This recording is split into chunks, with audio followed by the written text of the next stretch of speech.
जय जोहार। मैं हूं तपेश जैन और मेरे साथ में पूरे विश्व में जिस बीमारी, जिस वायरस को लेकर हाहाकार मचा हुआ है, हर आदमी दहशत में है।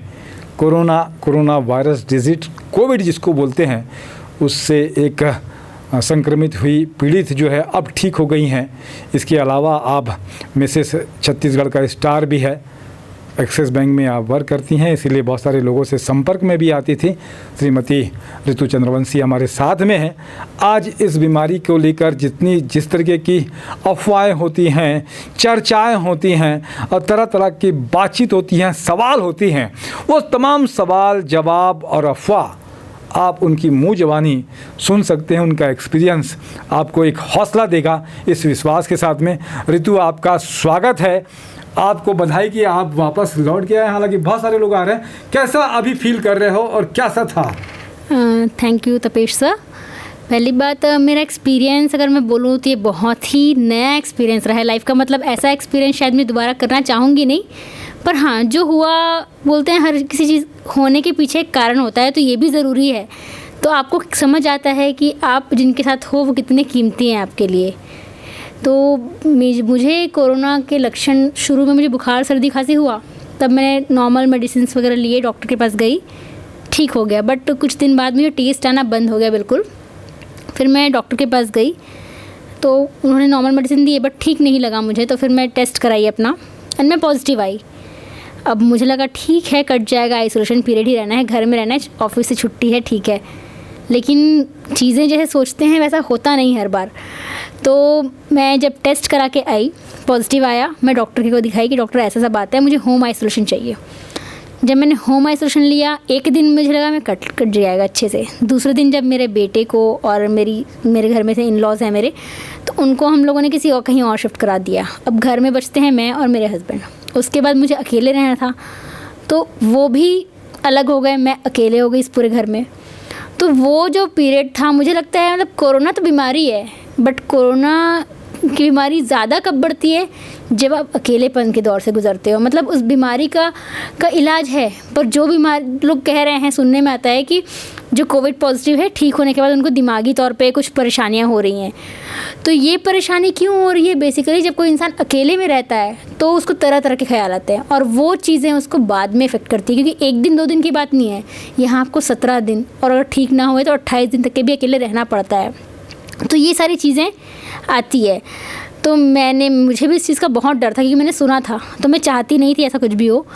तो मैंने अपने उस टाइम को, जो मुझे अच्छा लगता है वो स्टार्ट किया। मैंने, जैसे कि मेरे को ध्यान था कि मैं वर्कआउट करूं, योगा करूं, अपना रूटीन सेट किया कि मुझे इस टाइम पे ये करना है। उसके साथ साथ जिस तरह पॉजिटिविटी हो, उसके मोटिवेशनल वीडियोस देखना, अपने चीज़ों का अपडेट मैं सोशल मीडिया में करती थी, ताकि लोग इसे गलत ना समझे। कोरोना बीमारी है, पर उसको ज़रूरत से ज़्यादा बड़ा बना दिया गया है। जैसे कि देखें, हम किसी इंसान की आँख में पट्टी बांध दो आप, और उसे सुई चुभा दो और कह दो कि सांप ने काटा है उसको, तो वो उस डर से ही ख़त्म हो जाएगा। कोरोना का इलाज है कि हम अपने आप से सतर्कता बरतें, प्रॉपर सैनिटाइज़ करें, हर चीज़ करें, और वो अपने आप चल जाएगा। वो एक लिमिटेड पीरियड के लिए आपके शरीर में रहता है उसका असर, लेकिन उस समय जो है, जो आइसोलेशन का पीरियड, वो उससे बड़ी बीमारी है। तो उसको जो काटना वो ज़्यादा मुश्किल है, लेकिन उसको हम अगर सही तरीके से यूज़ करें तो शायद हम बहुत आसानी से और बहुत नई चीज़ें कर सकते हैं। मैंने इस दौरान पाया कि मैं कभी भी गार्डनिंग में इन्वॉल्व नहीं थी, लेकिन अब मुझे घर में पेड़ पौधों से प्यार हो गया है। मतलब कि अकेले थी मैं, तो एक तरह से उनके साथ समय बिताना, व्यायाम करना, प्रॉपर वर्कआउट करना, हर चीज़ रूटीन में लाना, उसके साथ साथ वीडियोज़, डांस क्लिप्स करना, वो सब चीज़ें जो है मेरे अंदर, मतलब एक पॉजिटिव एनर्जी लाती थी। और हर बार लगता था कि यार नहीं, मैं कर लूँगी। और जैसे भी रहा, जो भी रहा, बट हाँ, शुरू के 2 दिन लगा ख़राब, लेकिन तीसरे दिन जब मैंने इस चीज़ को अच्छे तरीके से सोचा, ये हमारे ऊपर है, हमारे दिमाग की उपज है, हम इसको नेगेटिव लें या पॉजिटिव। सतर्कता बरतेंगे, कोरोना नहीं होगा। बट अगर कोरोना होता है तो इसका मतलब ये नहीं है कि लोगों में उसका डर फैलाएं, बल्कि हम उसको ऐसा बनेंगे ताकि सामने वाला इंसान को अगर हो तो वो डर से नहीं, हमारी चीज़ों को देख के वो, उसके अंदर जज्बा है कि हाँ, वो सर्वाइव कर सकता है। और इंसान की ज़िंदगी तभी मायने रखती है जब वो अंदर से ज़िंदा रहता है, बाहर से तो कोई भी जी सकता है। तो यही बहुत matter अच्छी करता बात है। आगे हम लोग जानें कि बहुत कम जो है, मुझे लगता है कि ज़्यादा दवाइयाँ भी नहीं हैं, जी। बहुत ज़्यादा एक आध दो इंजेक्शन शायद लगाते हैं। क्या दवाइयाँ कुछ खास आपको याद आता हो? बेसिकली दवाइयाँ तो बिल्कुल नॉर्मल है, जो इंडियन मेडिकल की गाइडलाइंस के दौरान जो दिया गया है, जिंकोनिया था मेरा, डॉक्सीपाल, विटामिन सी, ऐसे ही कुछ मेडिसिन थे, एक एंटीबायोटिक था। तो मेडिसिन कुछ ज़्यादा नहीं है, नॉर्मल मेडिसिन है, हर चीज़ नॉर्मल। बस जो ध्यान है इसमें, मतलब हमें अगर देखा जाए तो लोग आजकल मॉडर्न तकनीक की तरफ भाग रहे हैं, पर ये कोरोना ने हमें अपनी देसी उपायों की याद दिला दी। मतलब जो चीज़ आपका काढ़ा कर सकता है वो आयुर्वेदिक दवाई कर सकता है, वो एलोपैथिक दवाई नहीं कर सकती। काढ़ा भी लिया आपने? तो डॉक्टर ने मुझे कहा था कि आप काढ़ा कीजिए, योग कीजिए, ये हमारी भारतीय संस्कृति का चीज़ है। भी लिया क्या आपने? भाप लिया मैंने, गलारा किया, उसके साथ साथ मैंने काढ़ा लिया, साथ साथ व्यायाम किया। ये सारी चीज़ें ज़्यादा ज़रूरी थी दवाई के से ज़्यादा। तो मुझे लगता है कि कोरोना बीमारी तो है, महामारी है, मैं मान रही हूँ, पर कहीं ना कहीं ये हमें हमारी भारतीय संस्कृति में वापस ले आता है, क्योंकि हमारी पूर्वज भी हमारे योग करते थे, इसलिए आज वो इतने समय तक के रहे हैं। काढ़ा पीना वो उनका नियमित था, बट आज के जनरेशन हम कॉफ़ी पीना है, हमको ब्लैक टी पीना है, यही पीना है, लेकिन जो असल दवाई थी ना वो हमें हमारे भारतीय संस्कृति से मिली। बहुत अच्छी बात है कि निश्चित रूप से मैंने देखा कि बहुत सारा, लेकिन काढ़ा भी बहुत ज़्यादा अगर करेंगे तो लीवर पर तकलीफ आती है, थोड़ा समय के अंतराल के अलावा। विटामिन सी के लिए लिमसी हालांकि चलती है, और भी दवाइयाँ हैं। आप लेकिन अगर नींबू लें अगर, तो नींबू बहुत अच्छा है, या फिर कुछ और भी, जो संतरा है, मौसम्बी है, इस तरीके का रस भी लें आप। जी, नींबू पानी भी लेती थी। और काढ़ा ऐसा नहीं है कि आप किसी भी चीज़ का अति सर्वत्र वर्जते कहा गया है जैसे, तो आप काढ़ा को अगर आप बोलोगे मैं 1 गिलास पीऊँगा तो वो पॉसिबल नहीं है ना उस चीज़ को। तो आप उसको दवाई के रूप में लें, दवाई के रूप में लें, बिल्कुल नियमित रूप से लें, नियमित समय में लें। अगर डॉक्टर को खाने के पहले लें तो उस नियमित समय में लें, सुबह उठकर ही लें, व्यायाम के बाद लें। तो चीज़ों को अगर आप सही तरीके से करोगे तो कोई भी चीज़ घातक नहीं है। और अगर चीज़ें सही ना हो तो शक्कर भी जहर का काम करती है आपके शरीर में। तो सीधी सी बात है, ये आपके ऊपर है कि आपको किसको जहर बनाना है और किसको दवा। तो वो उपयोग के ऊपर होता है हर चीज़। क्या अपील आप करोगे ऋतु चंद्रवंशी अपनी तरफ से? कोरोना की पीड़ित हुई थी, अभी लोगों में क्या लगता है, बिहेव कुछ चेंज हुआ है आपके प्रति कि अलग लगता है पहले? नहीं, मुझे ऐसा बिल्कुल भी नहीं लगता।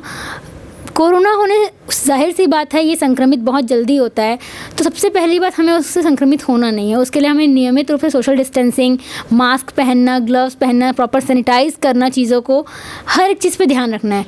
बट अगर आप संक्रमित होते हैं तो इसका मतलब ये नहीं कि आप घबराएं या आप छुपाएं उस बात को। उल्टा जैसे करते हैं कि दूर रहो इससे, या दूसरी चीज़ें आती है, ऐसा नहीं है, मुझे नहीं लगता। क्योंकि अगर आप प्रॉपर सैनिटाइज करते हो, मुझे लगता है कि आज के टाइम मेरे से ज़्यादा सैनिटाइज कोई नहीं है, क्योंकि मैं इतनी ज़्यादा सैनिटाइज होने लगी हूँ, मतलब एक रूटीन बन गया है सैनिटाइजेशन का, कि आप लगता है कि भाई ये इससे कोरोना मुझे हो सकता है पर मुझसे किसी और को नहीं होगा। तो चीज़ ये है कि अगर आपको कोरोना होता है तो प्लीज़ आप इससे डरें मत और लोगों को बताएं और चीज़ों को बताएं, क्योंकि जो होता है जब हम किसी चीज़ को एक्सपीरियंस करते हैं तो उसकी रियलिटी दिखती है आपको, जो बातों से सुनते हैं वो नहीं। तो अगर सिम्टम्स लगते हैं, कुछ भी लगता है, आप टेस्ट कराइए, शर्माइए मत, या ये मत सोचिए कि सामने वाला क्या सोचेगा, मैं बताऊंगी मुझसे दूर भाग जाएगा। पर अगर आप उनको बताते हैं तो सामने वाला क्या है, वो सतर्क रहेगा। आप अपनी बात के कारण सामने वाले को भी संक्रमित होने से बचा सकते हैं। तो जागरूक करें लोगों को इस चीज़ के पीछे, ना कि उसको छुपाएं। और कोशिश ये करें कि प्रॉपर जो गाइडलाइंस गवर्नमेंट ने इशू किया है उसको फॉलो करें। ये हमारे भले के लिए किया गया है, इससे किसी को फ़ायदा नहीं हो रहा है, लेकिन सरकार हमारी सुरक्षा चाहती है, इसलिए उन्होंने ये सब चीज़ किया है। तो प्लीज़ आप सतर्कता बरतें, और अगर पॉजिटिव होते हैं तो नेगेटिव साइड मत जाइए, वो चीज़ें कीजिए जो आपको अच्छी लगती है। पॉजिटिव हुए तो पॉजिटिव ही रहिए, बिल्कुल पॉजिटिव रहिए, बी पॉजिटिव। जैसा ही कहा है कि अगर आप पॉजिटिव होते हैं तो अपने माइंड को ही पॉजिटिव रखिए, क्योंकि इसमें जो करना है ना, हमको जो रूटीन मिलता है वो हमें सिर्फ पॉजिटिविटी करने के लिए दिया गया है, ताकि हम नेगेटिव ना सोचें। व्यायाम कीजिए, व्यायाम करने से माइंड पॉजिटिव होता है। तो at the end corona positive है तो आप पॉजिटिव रहिए, चीज़ों को लेके अच्छी सोच रखिए और लोगों को अच्छी बातें बताइए, डर मत फैलाइए। बहुत अच्छी बात है ऋतु, आपने अपना एक्सपीरियंस शेयर किया। सभी लोग से मैं ये कहना चाहूँगा कि कोरोना को छुपाना नहीं है। सिम्टम्स थोड़े बहुत भी दिखते हैं तो उसका इलाज है, और इलाज हो सकता है और बहुत इजी इलाज है, ज़्यादा वो नहीं है, तकलीफ़ें नहीं है। 7 दिन, 10 दिन, 15 दिन का जैसा भी क्वारंटाइन हो सकते हैं। दवाइयाँ भी उपलब्ध है, बहुत ज़्यादा दवाइयाँ भी नहीं लगती हैं। तो सुरक्षित रहिए अच्छे से रहिए। जीवन है, जान है तो जहान है, सारी चीज़ें हैं। और ये बहुत ज़्यादा हवा जिसका बना दिया गया था वो हवा भी नहीं है। ऋतु, आपने समय दिया इसके लिए धन्यवाद। मेरे साथ में डॉक्टर पुनीत सोनकर है, हरिओम स्टूडियो में हम लोग रिकॉर्ड कर रहे हैं, उनका भी धन्यवाद। जय जवाहर और जय छत्तीसगढ़।